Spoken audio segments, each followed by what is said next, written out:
नमस्कार. Banking lecture सिरीजमध्ये आज आपण investment, meaning of investment, types of investment, sources of investment and importance of investment अशा विविध विषयांच्यावर आज आपण चर्चा करणार आहोत. मित्रो, इंडिव्हिज्युअल व्यक्ती असेल किंवा उद्योग संस्था असेल, वेगवेगळ्या प्रकारच्या वाणिज्यिक ऑर्गनायझेशन्स असतील, या सर्वांच्याच दृष्टिकोनातून गुंतवणूक हा एक महत्त्वाचा विषय असतो. तथापि या अर्थव्यवस्थेमध्ये गुंतवणूक करण्यासाठी अनेक विविध प्रकारचे पर्याय आज उपलब्ध आहेत.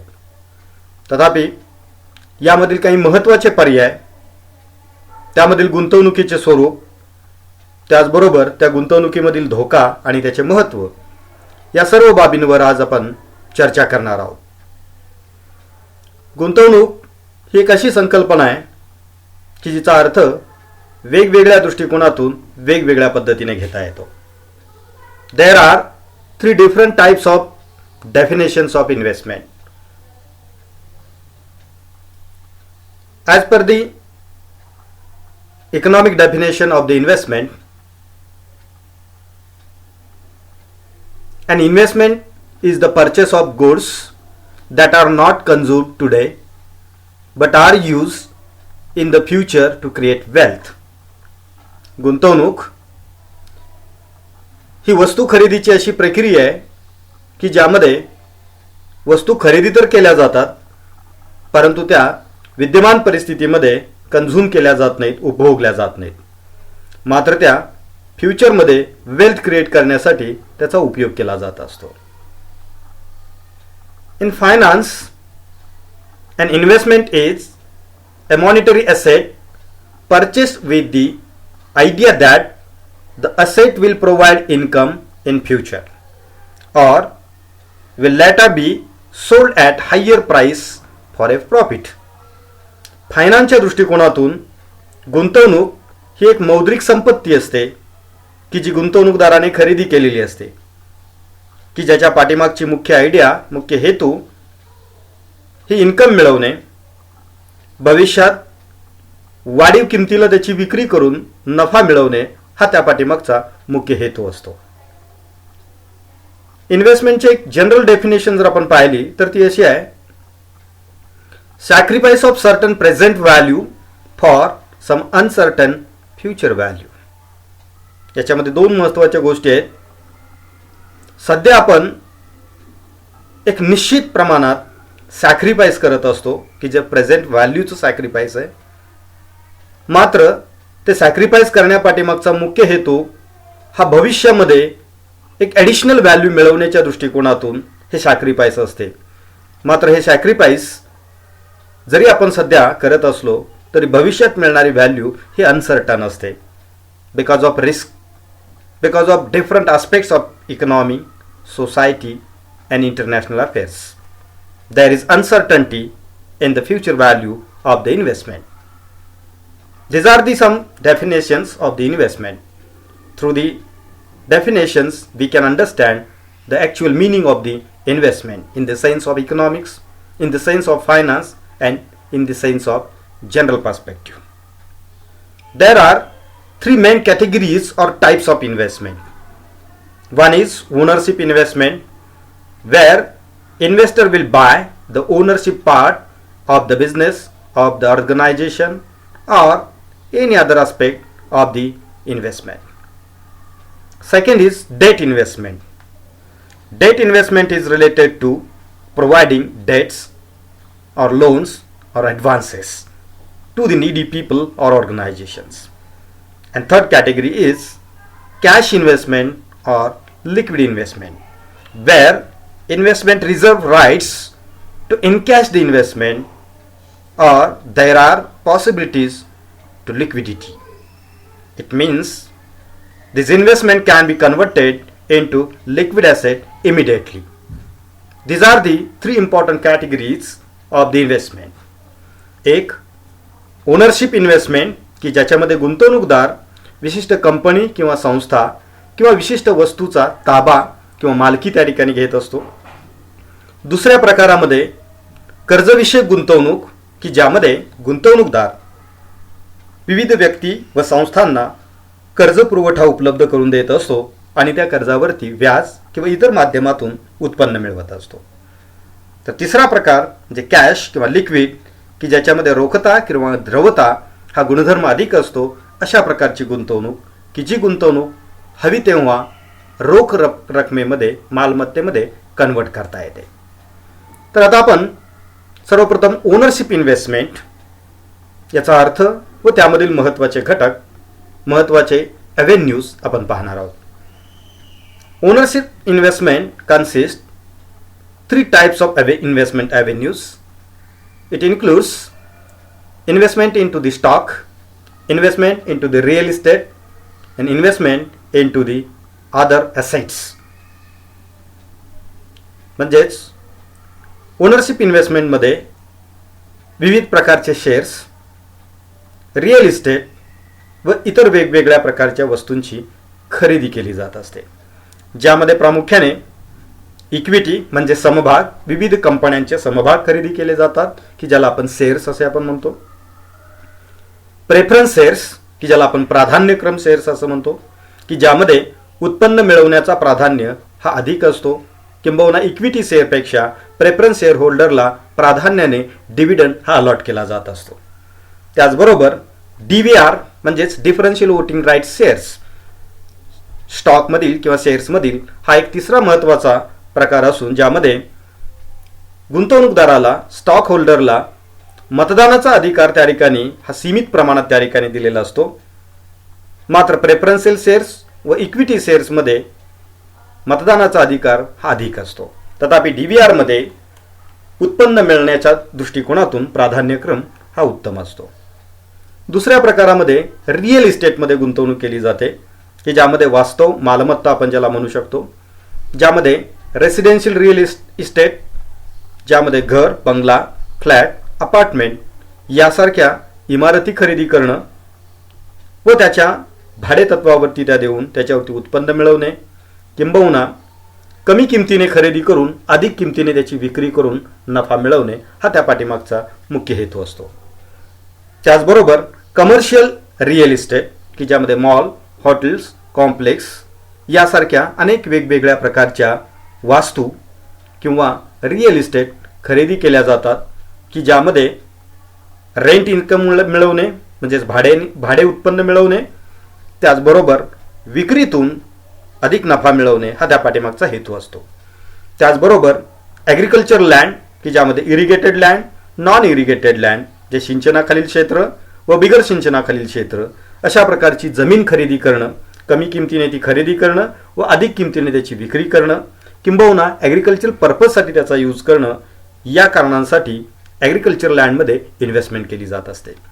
त्याचबरोबर नॉन ॲग्रिकल्चर लँड म्हणजेच विशेषतः औद्योगिक कारणासाठी किंवा डोमेस्टिक पर्पजसाठी, त्याचबरोबर शहरी भागामध्ये घरे, बंगले यासारख्या वास्तू उभा करण्याकरिता जी नॉन ॲग्रिकल्चर लँड हवी असते, अशा प्रकारच्या लँडमध्ये देखील गुंतवणूक केली जात असते. तिसरा प्रकार म्हणजे अदर इन्व्हेस्टमेंट की ज्यामध्ये सोने, चांदी, वेगवेगळ्या प्रकारच्या मशीन्स, टूल्स, इक्विपमेंट, इन्स्ट्रुमेंट्स यासारख्या वस्तू खरेदी करून त्याची मालकी प्राप्त केली जाते व ते भाडेतत्वावरती देऊन त्यावरती उत्पन्न मिळवले जाते, किंबहुना कमी किमतीने त्याची खरेदी करून अधिक किमतीला त्याची विक्री करून देखील नफा मिळवला जात असतो. तर या सर्व इन्व्हेस्टमेंट या ओनरशिप इन्व्हेस्टमेंट या कॅटेगरीमध्ये येतात.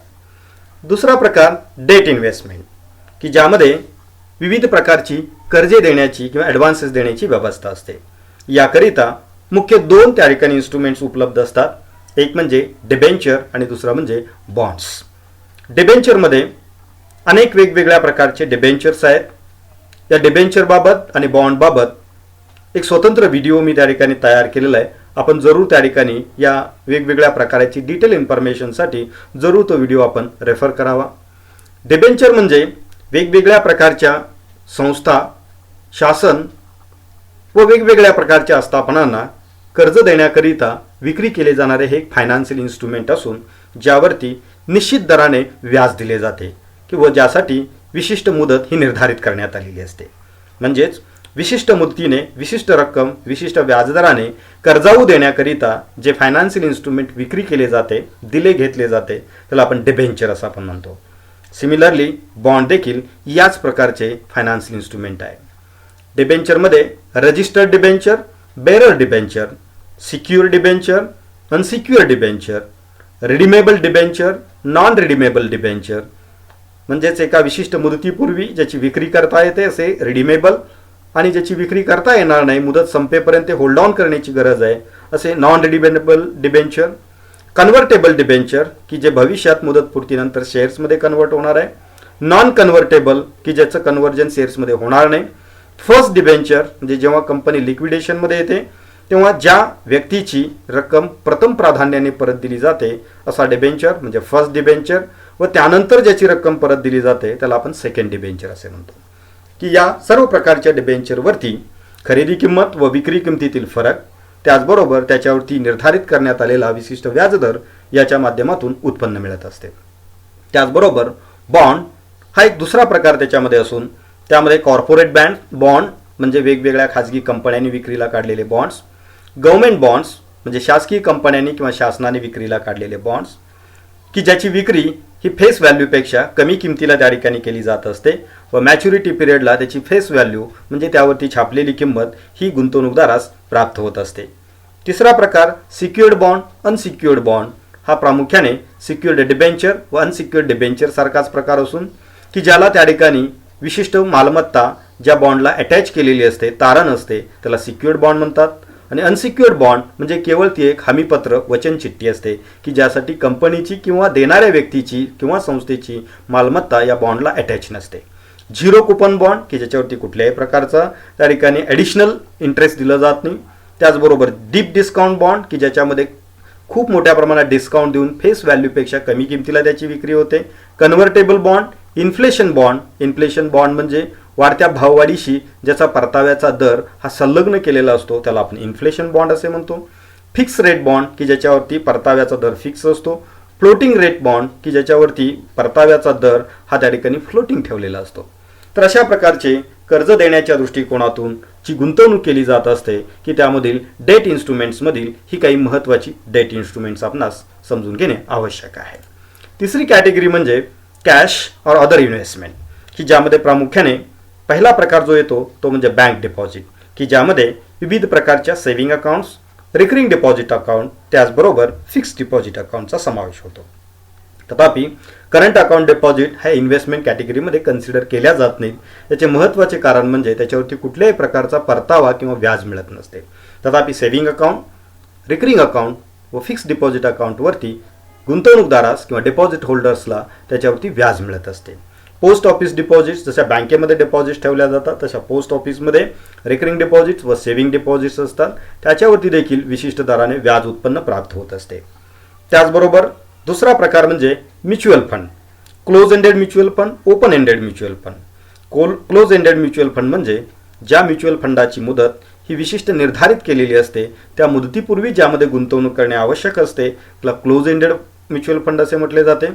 व ज्या म्युच्युअल फंडाची मुदत ही त्या ठिकाणी कायमस्वरूपी किंवा विशिष्ट कालावधीपेक्षा मोठी असते म्हणजे केव्हाही त्यामध्ये गुंतवणूक करता येऊ शकते त्याला आपण ओपन एंडेड म्युच्युअल फंड असे आपण म्हणतो. इक्विटी फंड, ज्या म्युच्युअल फंडातून संकलित केलेली रक्कम ही इक्विटीमध्ये म्हणजे शेअर्समध्ये गुंतवली जात असते त्याला इक्विटी फंड असे म्हटले जाते.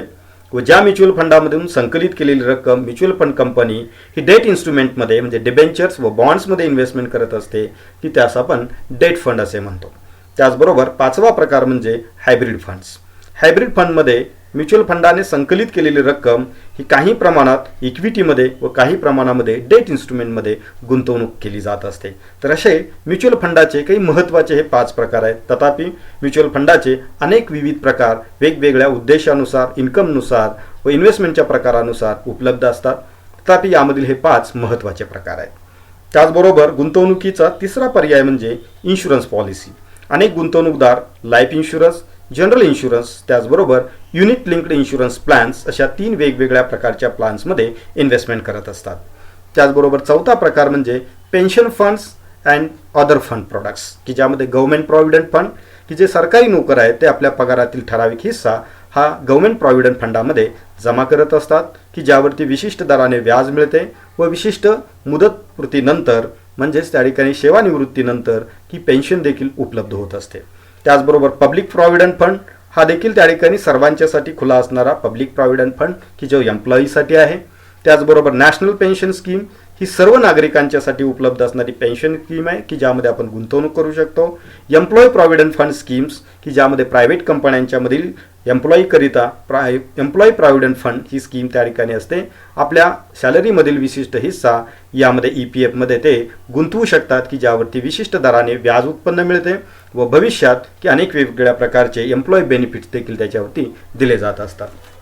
या व्यतिरिक्त अनेक गुंतवणूकदार नॅशनल सेव्हिंग सर्टिफिकेट्स, कमॉडिटी मार्केटमधील डेसिग्नेटेड कमॉडिटीज जसे की त्या ठिकाणी सिल्वर, गोल्ड यासारख्या कमॉडिटीमध्ये गुंतवणूक करत असतात, त्याची खरेदी विक्री करत असतात, गोल्ड सर्टिफिकेट खरेदी करत असतात. काही लोक विशेषतः ग्रामीण व अर्धनागरी भागामध्ये चीट फंडामधील गुंतवणूक लोक करत असतात की ज्यावरती रिटर्न्स त्या ठिकाणी मिळत असतात. त्याचबरोबर ग्रामीण भागाबरोबरच अर्धनागरी भागामध्ये BCमध्ये गुंतवणूक करण्याचा प्रकार आपणास पाहावयास मिळतो. ट्रेझरी बिल्स असतील की जे मनी मार्केटमधील इन्स्ट्रुमेंट्स आहेत, गव्हर्नमेंटने इश्यू केलेले हे ट्रेझरी बिल्स असतात, सर्टिफिकेट्स ऑफ डिपॉझिट्स असतील, अशा विविध प्रकारच्या इन्स्ट्रुमेंट्समध्ये किंवा या ऑप्शन्समध्ये की गुंतवणूक करण्याचे त्या ठिकाणी टेंडन्सी आपणास पाहाव्यास मिळते. तर गुंतवणूक करण्यासाठीचे हे अनेक वेगवेगळ्या प्रकारचे मार्ग असल्याचे आपणास दिसून येईल. त्याबरोबरच या वेगवेगळ्या प्रकारच्या गुंतवणुकीमध्ये रिस्क अँड रिटर्न या दोन्ही बाबतची स्थिती नेमकी काय आहे तेही आपण या ठिकाणी समजून घेणार आहोत. सर्वसाधारणपणे मार्केटचा रूल असा असतो, high risk high return, low risk low return. ज्या ठिकाणी गुंतवणुकीमधला धोका अधिक असतो तिथे रिटर्न परतावा अधिक असतो व ज्या ठिकाणी रिस्क कमी असते तिथे रिटर्न किंवा परतावा मिळण्याचे प्रमाण देखील कमी असते. जसे की उदाहरणार्थ ट्रेझरी बिल्समध्ये मॉडरेट किंवा लोअर रिस्क असते, त्यामध्ये सेफ्टी अधिक असते, मात्र त्या ठिकाणी लिक्विडिटी देखील अधिक असते, रिस्क मात्र त्या ठिकाणी खूप कमी असते. याचे सर्वात महत्त्वाचे कारण म्हणजे गव्हर्नमेंटच्या वतीने ते इश्यू केले जात असतात. मात्र इक्विटी शेअरच्या बाबतीमध्ये रिटर्न्स हाय किंवा मॉडरेट असतात, तथापि त्याच्यामधली रिस्क देखील हायर असते, कारण त्यामध्ये केलेली गुंतवणूक खूप मोठी होऊ शकते, किंबहुना त्याच्यामध्ये प्रचंड लॉस देखील होऊ शकतो. त्याचबरोबर म्युच्युअल फंडामध्ये रिटर्न्स हाय असतात, त्याचबरोबर रिस्क देखील त्यामध्ये मोठी असते, कारण बहुतांश म्युच्युअल फंड हे इक्विटी लिंक्ड असतात की ज्यामुळे शेअर बाजारावरती त्याचे परताव्याचा दर हा अवलंबून असतो.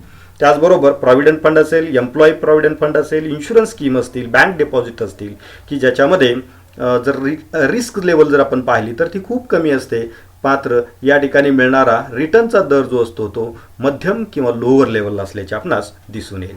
तर या वेगवेगळ्या गुंतवणुकीच्या प्रमाणे रिस्क अँड रिटर्न्स याच्यामध्ये तफावत असल्याचे आपणास दिसून येते. ज्या व्यक्तीची रिस्क अधिक बेअर करण्याची कॅपॅसिटी आहे ते धोकादायक किंवा रिस्की गुंतवणूक करतात व जास्त उत्पन्न मिळवण्याचा प्रयत्न करतात. मात्र की ज्यांना रिस्क खूप मोठ्या प्रमाणात बेअर करता येत नाही असे लोक खूप कमी प्रमाणात रिस्क स्वीकारतात व त्यामुळे त्यांना रिटर्नचा रेट देखील हा कमी प्रमाणात मिळत असतो. त्यानंतर आपण इम्पॉर्टन्स ऑफ इन्व्हेस्टमेंट, गुंतवणुकीचे महत्त्व गुंतवणूकदारांच्या दृष्टिकोनातून, त्याचबरोबर सोसायटी किंवा देशाच्या दृष्टिकोनातून इन्व्हेस्टमेंटचे इम्पॉर्टन्स देखील आपण पाहणार आहोत. इन्व्हेस्टर साईडने जर आपण पाहिलं तर गुंतवणूकदारासाठी बचत करणं, त्याचबरोबर चांगल्या पद्धतीनं रिटर्न मिळवण्यासाठी ती गुंतवणूक करणं, त्याचबरोबर additional source of income create करण्यासाठी असेल, फ्युचरसाठी प्रोव्हिजन म्हणून गुंतवणूक करणं असेल, टॅक्सची बचत करण्यासाठी गुंतवणूक असेल की ज्यामध्ये टॅक्स सेव्हिंग बॉन्ड्स असतील, डिबेंचर्स असतील किंवा म्युच्युअल फंड्स असतील किंवा सर्टिफिकेट्स ऑफ डिपॉझिट्स असतील, बँक डिपॉझिट्स असतील की ज्यामध्ये केलेल्या गुंतवणुकीमुळे किंवा हाऊसिंगमधली गुंतवणूक असेल की ज्यामुळे टॅक्सची बचत होत असते. त्याचबरोबर वृद्धापकाळामध्ये त्याची मदत व्हावी, इन्शुरन्सचे कव्हर मिळावे किंवा इन्शुरन्सची सुरक्षा मिळावी याकरिता गुंतवणूक केली जात असते. आणि गुंतवणुकीमुळे एक विशिष्ट प्रकारचा कॉन्फिडन्स व्यक्तीमध्ये निर्माण होतो की ज्यामुळे गुंतवणूक ही महत्त्वाची असते. देशाच्या व समाजाच्या दृष्टिकोनातून पाहिल्यास की देशातील वेगवेगळ्या उत्पादक कार्यासाठी भांडवलाचा पुरवठा असेल, गुंतवणूक वाढण्याच्या दृष्टिकोनातून असेल, वेगवेगळ्या नवीन उद्योगांना कॅपिटल सपोर्ट करण्यासाठी असेल, देशामध्ये रोजगार निर्मिती करण्याच्या दृष्टिकोनातून असेल, त्याचबरोबर देशामध्ये ज्या लोकांच्याकडे असणारे एक्सेस फंड्स आहेत त्याचं प्रत्यक्षात युटिलायझेशन करण्याच्या दृष्टिकोनातून असेल आणि या देशात वाढत चाललेली भांडवलाची मागणी त्याची पूर्तता करण्यासाठी आणि ओव्हरऑल देशाचा आर्थिक विकास साध्य करण्यासाठी गुंतवणूक हा एक अत्यंत महत्त्वाचा भाग असतो. तर या पद्धतीने आपण गुंतवणुकीचे अर्थ, त्याचा प्रकार व त्यामधील वेगवेगळे अव्हेन्यूज आणि त्याचा इम्पॉर्टन्स या सर्व बाबींची आज आपण माहिती घेतलेली आहे. धन्यवाद.